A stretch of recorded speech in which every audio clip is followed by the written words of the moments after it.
yang saya sebut TRIS tadi, menyelesaikan masalah untuk invent sesuatu baru. Kita ada invention sesuatu yang baru. Yang sekarang ni disebut, jarang sebut invention. Sekarang sebut sebagai inovatif, innovation. Wah, inovatif betul lah basikal tu, boleh lipat-lipat. Wah, inovatif betul lah. Tapi sebelum inovatif tu, kenalah invention dulu. Bila nak invention tu, tentu bermasalah. Macam mana kita nak invent? Maka kita gunakan prinsip TRIS.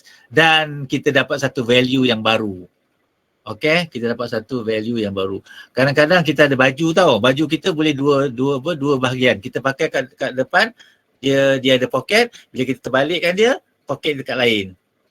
Baju tu ada dua warna, dua bahagian. Kenapa kita letak satu bahagiannya? Kita boleh terbalikkan, boleh pakai dua.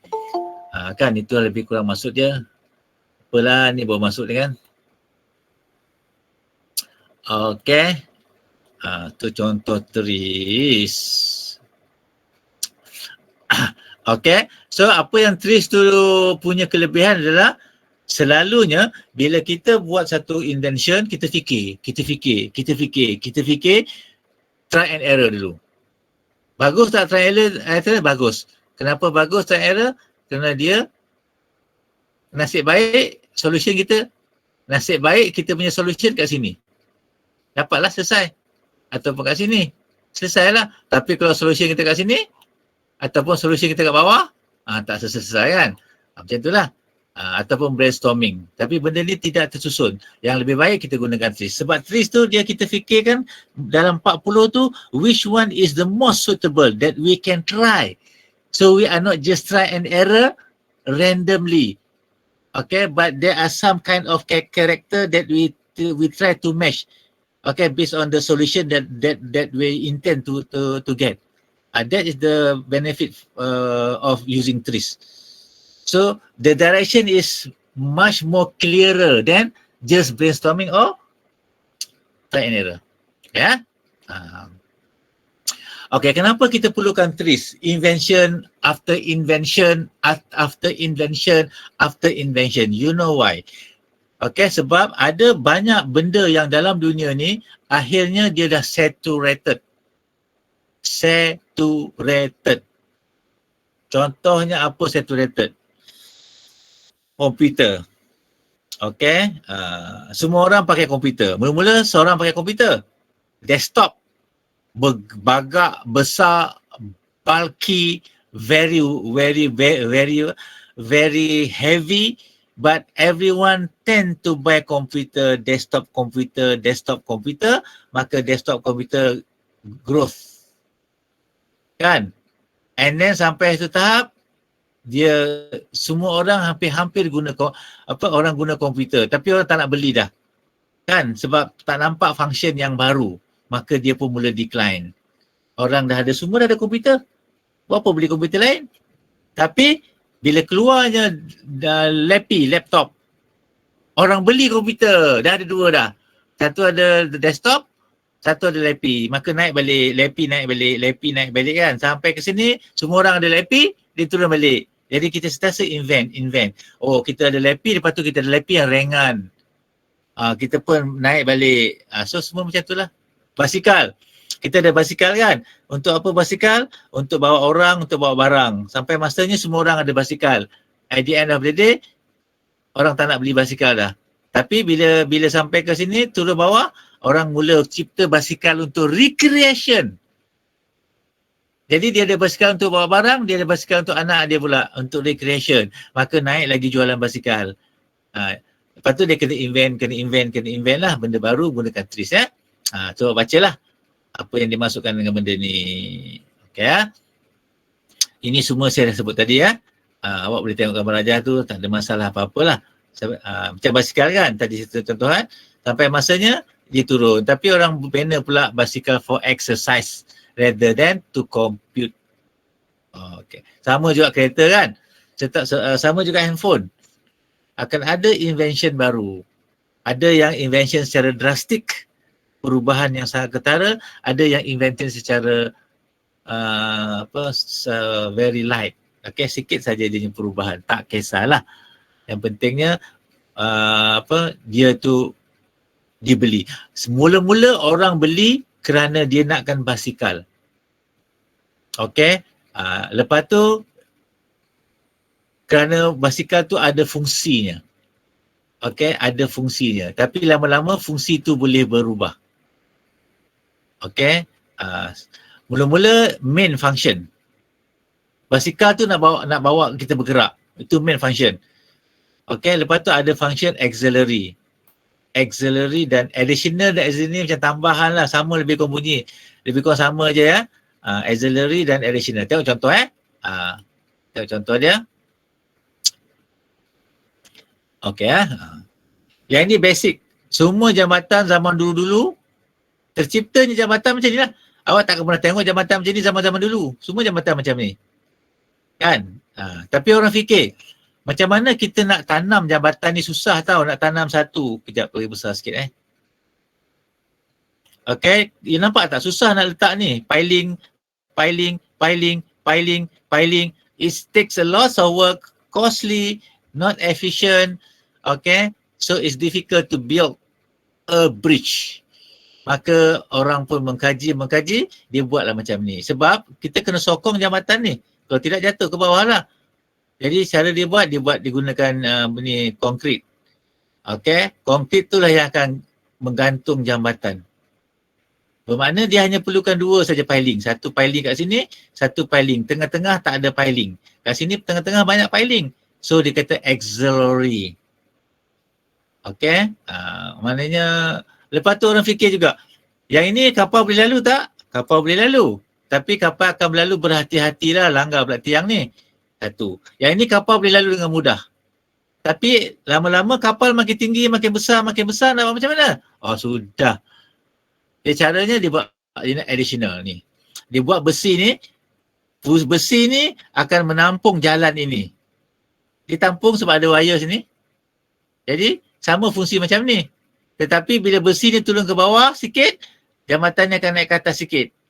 Mana the whole jalan ni akan naik ke atas sikit bila besi ni turun sikit. Jadi ketika tu kapal besar pun boleh masuk, boleh lalu. Maknanya jambatan ni dah terangkat, jalan ni dah terangkat bila ni turun ke bawah sikit. Yang ini tak terangkat.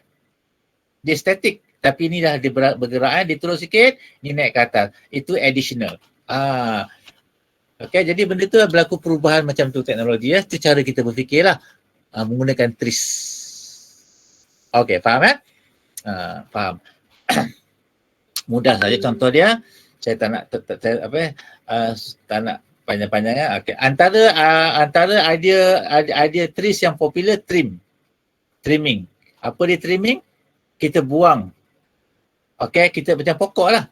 Pokok bonsai sayang gue. Bila kita tanam pokok bonsai, dia tak cantik. Tak ada nilai. Tapi bila kita trim pokok tu, dapatkan bentuk-bentuk dia, maka dia akan baru bernilai. Jadi kita buang yang tak perlu. Okay, kita trim lah. Contohnya, handphone kan. Kita ada keyboard. Sekarang ni kita buang keyboard, tak ada dah keyboard. Okay, kita trim. Kita buang bahagian-bahagian yang tak perlu. Okay. Contohnya kita ada troli. Kita buang bahagian ini kan troli. Sebelum ni kita angkat berat. Jadi untuk mengurangkan berat, nak kurangkan berat, reduce yang kekurangan dia, yang di advantage dia, kita letak ke roda. Okay, macam tu kan. Yang ni gambar apa ni? Ini dulu macam ni kan. Kita punya alat recording, sekarang ni pakai ni je kan. Daripada sini kan. Okay, kita pakai ni. Ni zaman-zaman saya dulu lah, remaja kan. Bangga sangatlah letak benda ni kat poket, dekat tali pinggang kan. Walkman, nama dia Walkman kan. Tapi sekarang ni kita pakai ni saja. Semua all in one. Kita dah trim banyak benda dah. So kita pakai ni, wire tak ada, apa tak ada, semua tak ada. Kita pakai bateri, and then kita boleh dengar lagu. Adalah dia punya button somewhere kan. Jadi tak payah dah kita nak guna yang ini. Itu antara prinsip. Okay. Satu lagi, untuk kita katakan sebagai menyelesaikan masalah yang berkaitan dengannya, apa yang dikatakan sebagai computational thinking. Okay. Awak bacalah maksud dia. Okay. Saya memang galakkan awak mencari dalam internet supaya dapat maksud yang lebih awak faham. Sebab dalam ujian nanti Nanti saya sebut ujian akan berbentuk soalan objektif di mana awak akan pilih manakah statement yang paling tepat mewakili computational thinking. Okay, apa makna decomposition, pattern, abstraction dan algorithm. Awak kena faham semua ni. Okay, kalau decomposition awak faham lah kan? Apa dia decomposition? Kita nak pecahkan satu masalah tu kepada masalah-masalah yang lebih kecil. Kan? Contohnya kereta tak boleh start. Okay, kereta tak boleh start mungkin kerana bateri dia dah habis, mungkin kerana starter dia rosak, mungkin kerana ada wire yang putus, mungkin kerana minyak habis, tak kisahlah kan, apa pun. Jadi kita pecah kepada yang kecil-kecil lah. Kita decomposition supaya kita boleh selesaikan satu persatu. Itu maksud dia lah. Okay. Kemudian kita pattern recognition. Ada kalanya kita boleh nampak bila bateri tak ada, kita tak boleh buat apa. Tukar je bateri baru. Kan? Contohlah kan. Ada pattern untuk menyelesaikan setiap masalah yang mungkin ada pattern yang boleh kita ikut. Kan? Apa sahajalah cara yang pernah dilakukan sebelum ini supaya kita boleh gunakan dia sebagai asas dahulu. Contoh pattern recognition macam mana? Okey, yang ini walaupun tak ada kena-mengena tetapi ada sedikit elemen. Contoh kita nak memancing ikan. Bagi orang yang berpengalaman, dia tengok je air tu kan, tempat tu dia kata kat sini saya jangka banyak ikan A. Ataupun ikan keli. Dia tengok air dia keruh kan, tapi nampak macam air pun statik, tak banyak bergerak. Dia kata di sini memang akan banyak hidup ikan keli katakan kan.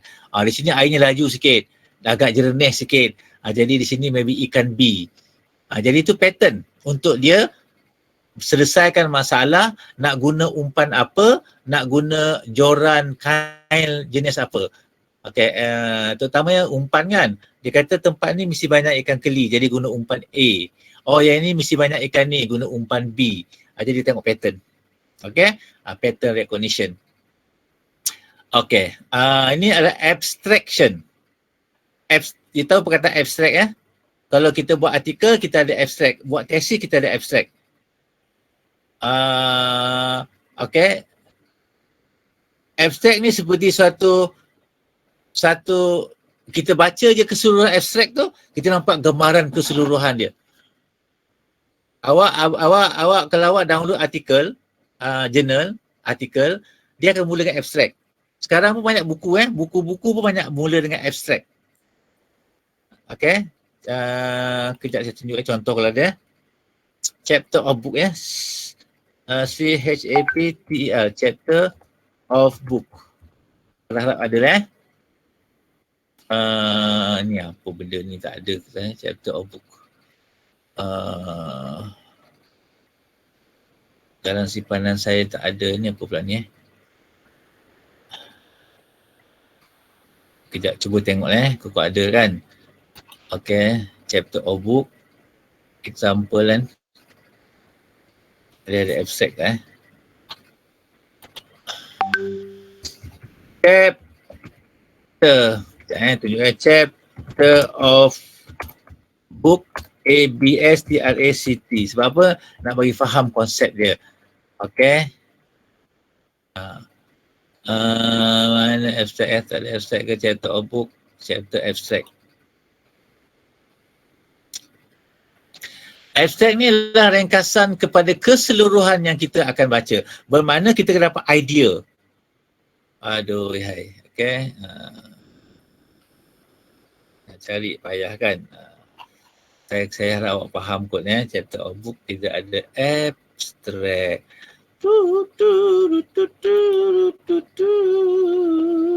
Okay.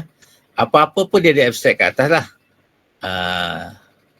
Okay, senang tunjuk ni je lah tunjuk artikel lah. Ni saya punya artikel Ini saya punya artikel, contohnya ini artikel saya kan. Okay, ni saya punya artikel. Okay. Ni nama saya jadi bila kita buat artikel dia ada abstract. Apa abstract tu? Ada ringkasan kepada keseluruhan yang akan dia orang baca.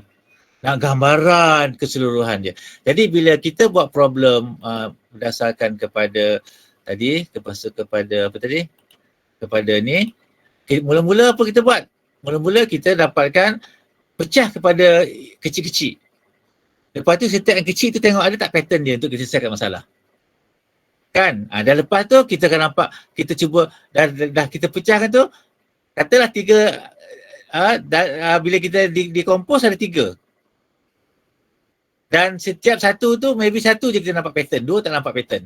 Tapi setelah kita lakukan 2 aspek ni, kita nampak tak secara ringkasan keseluruhannya apakah masalah. Sepatutnya di sini kita nampakkan secara umum. Abstrak ni secara ringkas. Lepas tu barulah kita buat algoritma. Okey, sebagai contoh kita nak pergi overseas. Kita ada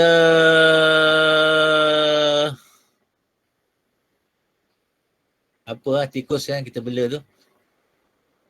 Tikus apa kita bela selalu?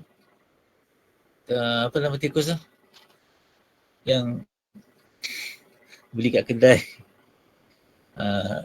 Tak tikus lah, kucing kan. Kita ada kucing kan. Kucing dalam kita punya sangkar. Okey, jadi kita nak bina satu alat mekanik supaya setiap 3 jam dia akan ada keluar air dan akan ada keluar makanan. Jadi kita kena kompos lah. Kompos tu apa dia? Kita kena fikirkan macam mana kita nak keluarkan air. Air tu letak kat mana? Lepas tu macam mana pula kita nak letakkan makanan?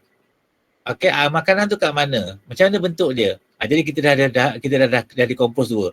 Satu, kita fikir macam mana buat air. Kedua, kita fikir macam mana buat makanan. Lepas tu tengok, selalunya kalau nak buat air tu macam mana orang lain buat. Setiap 3 jam terkeluar 2 ml air. Setiap 2 jam keluar 2 ml air. Setiap 2 jam keluar 2 ml air. Jadi ada tak proses tu pernah dibuat oleh orang lain? Oh ada, contoh kan. Sama juga makanan. Okay, setiap beberapa jam keluar makanan. Jadi dah dapat 2 pattern tu, kita pun macam mana kita nak combinekan kedua-dua tu secara ringkas idea dia. Dah dapat tu, kita akan buat kan. Selepas air keluar, selepas makanan keluar, air keluar. Lepas air keluar, makanan keluar. Jadi kita nampak dia punya umum dia. Maka kita pun buat algoritma. Algoritma apa dia? Adalah langkah-langkah untuk merealisasikan sebelum ini. Algoritma. Sebab tu namanya computational thinking. Sebab dia guna perkataan algoritma. Algoritma tu step by step untuk mencapai kepada apa yang kita dah tentukan sebelumnya. Dan last sekali adalah design thinking. Okay, design thinking. Saya terus pergi kepada internet ya. Design thinking ya. Okay, sebab nampak macam lebih jelas dalam internet ni daripada nota ya. Why design thinking is too popular. So kita ambil lah gambar rajah dia. Ni ada 5 langkah dalam design thinking ya.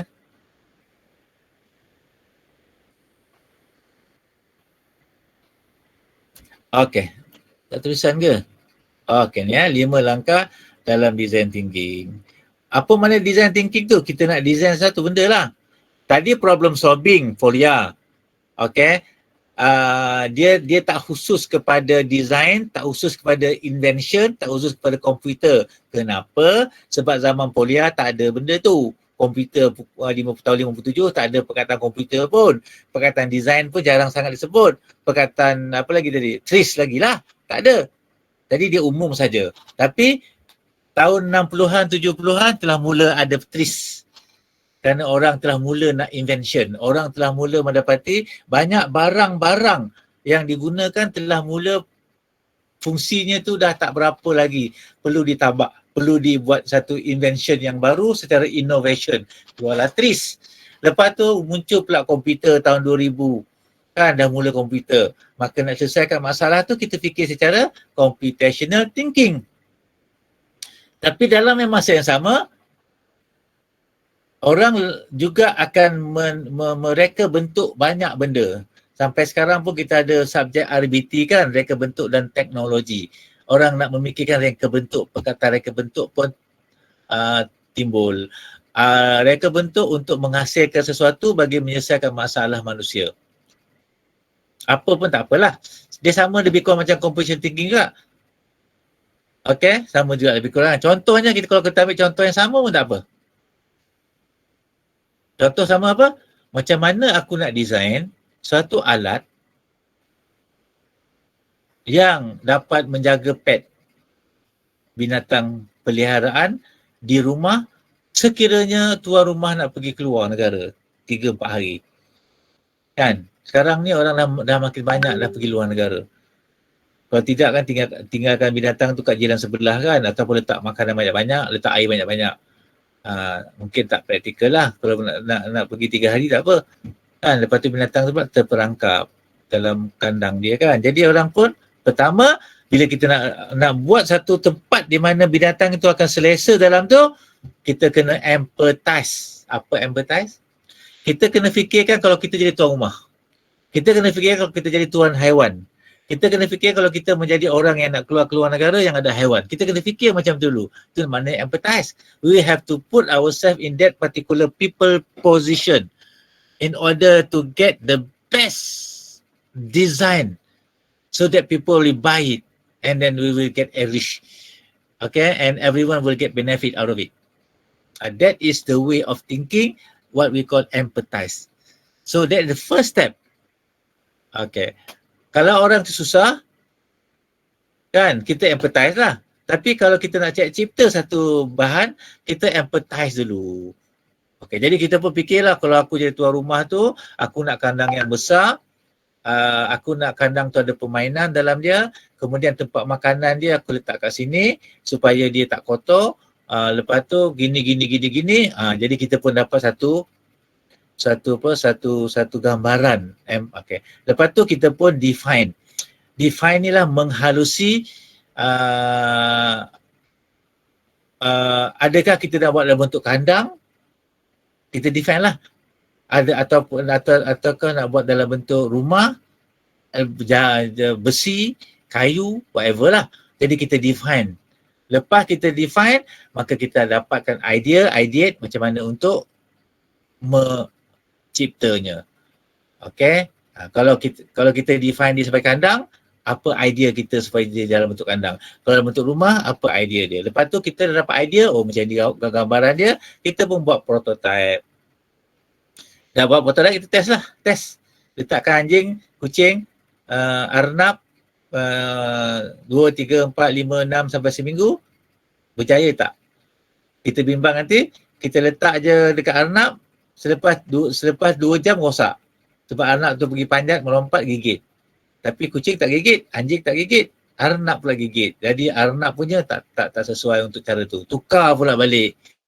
Macam tu ya. Bila kita test, tak kena. Okay, ataupun bila kita test, selepas 2 kali dia keluar makanan tu stuck. Contohlah kita gunakan makanan tu lekit kan. Lepas 2 kali dia keluar, dia stuck. Dah tak berfungsi. Mati binatang tu. Jadi prototype kita gagal. So kita pun mereka bentuk balik lah. Itu namanya design thinking. Ya. Saya harap faham semua kan. Jadi itu saja isu dia. Itu saja yang bab terakhir untuk awak faham, okey, idea dia. Nanti dia bagilah apa? Dia bagilah senario. Okey, untuk final.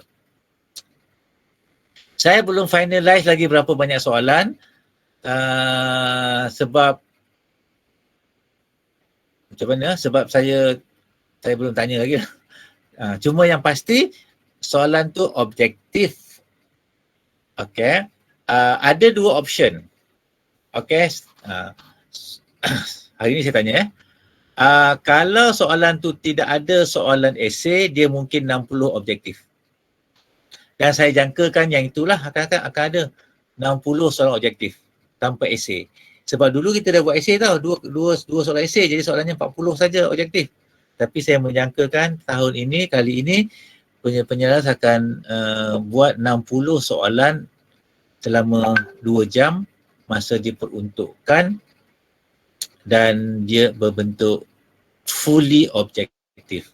Dan soalan tu akan berbentuk banyak dalam bentuk senario untuk awak menentukan apakah senarionya. Okey, saya dah bincang dengan kumpulan satu lagi. beberapa kata kunci yang utama yang maybe awak perlu fikirkan ataupun bersedia dengannya. Mana saya dah bincang dengan kumpulan satu lagi. Alamak. Dia dah pula Mana saya catat kata kunci yang pada saya awak tak boleh tinggalkan lah untuk awak ketahui. Oh my god, mungkin saya dah terbuang ya. Tak apalah kalau macam tu.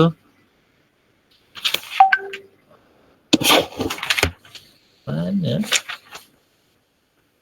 Kalau macam itu, sekejap. Mana pula pergi ni? Sekejap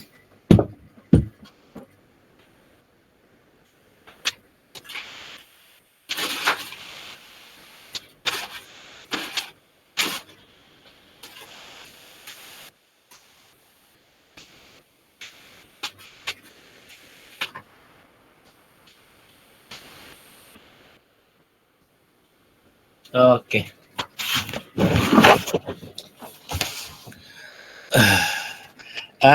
Awak kena baca semua by right kena baca semua bab 1 sampai bab 9.